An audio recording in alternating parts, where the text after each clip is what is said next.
So money doesn't bring you happiness. It's never made me happy. I don't measure happy. What do you measure? I measure accomplishments, I measure targets, I measure, who I'm helping, things that I can actually physically measure. The reality is most of us don't dream big. You got the mindset, are you looking? Are you paying attention? You can do it, bro.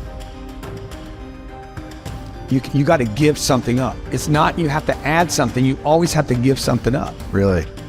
I've never been able to go from here to there and not give up something. They got me here. If you're going to go from zero to a millionaire, when you get to a millionaire, if you want to go to the next level, you want to go to 10 million, you will have to give up the millionaire life. That's why I said I got to hold myself accountable to the goal. I'm going to have to keep reselling myself on this goal. People want to create wealth for themselves. It's not just money, it's people. Not how much money I have. I mean, we all know about the wealthy person that has no friends. He's on a yacht by himself. And that's not wealth, right? It's just a bunch of money and material collections. To me, there's no way to create real wealth by just going inside. You got to go out. I got to add people. How do you get people to know who you are? I say almost yes to almost everything. Why do you say yes to everything? Because it connects me to another person. I need people to get to know who I am.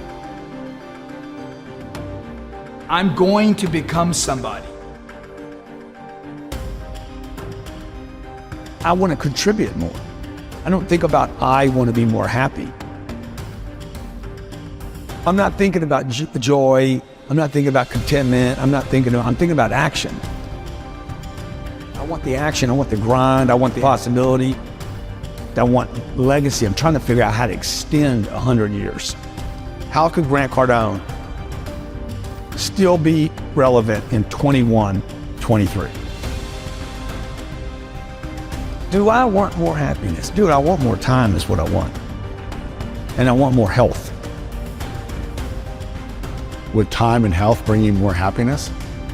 As long as I have people around me that I want to be around. I don't like being around people that don't do stuff. I don't like people that talk about doing something and don't. I don't like being around people that can't pay bills and can't throw in and can't contribute, because I know they can.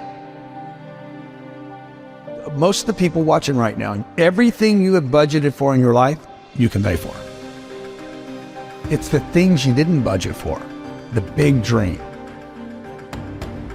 But everything else, you got covered. Everything people pay attention to.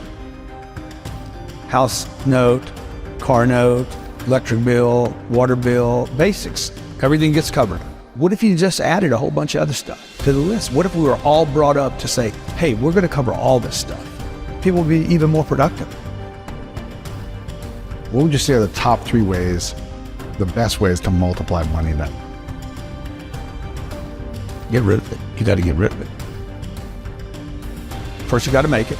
I got to collect it. I got to collect some. Then I got to figure out, okay, this pays for this basic living. Everything above that, don't spend any more money. Like the rest of it, if this is $4,000 and I make 7, the entire 3 has got to go into investments. Every month. Every single month. At some point, you got to quit being a saver and got to start being an investor. This is what we should have been taught in school, man. This is what we should have been taught as kids. Like, how do I do money? You do it with time. Okay, you don't do it with a job. You're not going to get $823,000 a year at a job. There's no job that's going to hire you and pay you $823 without you having to go back to college and spend time and invest money. It just doesn't work like that. What do you think people in the middle class are doing that they should shift in their mindset in order to start getting out of that? Well, you don't borrow money to go to college. Why would you trade 5 or 6 or 7 years of the income? Time is money. So I wouldn't go to college. I would never buy a home. I would never put debt on a home. If I bought a home, I wouldn't put debt on it. And these are nevers for me on the come up. On the come up, yeah. On the come up. Once you have the cash. Dude, once you're wealthy and you want to go buy homes and buy yachts and stuff, we'll do whatever you want to do. But on the come up, you would never spend your income. You would never spend primary income on improving the quality of your life. You would only invest And that's what I'm trying to teach my kids. Like Sabrina's, I let her pay all the bills. I've been doing this since she was probably 6. You pay the bill. We don't give them an allowance. I don't think any kid should be given an allowance. Interesting. Why not? If they want money, they become an employee of the company. They work for the company. We give them a series of things to do. We pay them once a year. Okay, we give them a big check at the beginning of the year. That money goes into Cardone Capital. Wow. And they live off the distributions. Come on. Sometimes they'll get a bonus for doing extra stuff. But they don't get the money. They never get the money. It's invested, and they get That the money is distribution. invested, they get the distributions. They will create wealth over the next 10 years. But it'll be their own wealth. It's not something I gave them. If you could only teach your kids 3 lessons about money, Yeah. what would those lessons be? People. Number one, meet people. No one's a stranger. The money's a people game. 2, once you get it, don't lose it. And number 3, invest in things where you can never lose your capital. Now, the person watching this, she's a waitress and she's got 2 kids at home. She's like, I'm never gonna make 800. It's because you already gave up on the idea. Like you never said that's the target, and you keep thinking you got to wait tables, and you quit already. How many people are in debt in America? 40% of people that make $1 million a year still are living paycheck to paycheck. 40%? 40%. But that's not because of inflation. That's because they spent money they shouldn't have spent. They thought they were entitled to because they're millionaires. They live above their means. They live above their investments, not their means.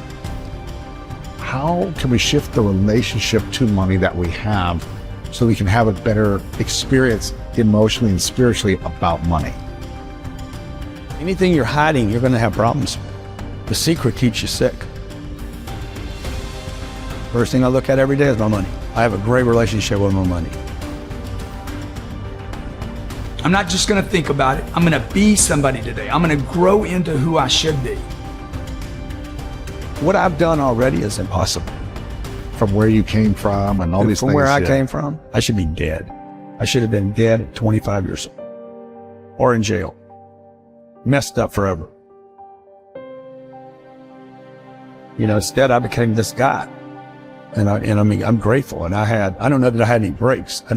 When people say, oh, you had luck, I'm like, You grinded, right? I've been grinding.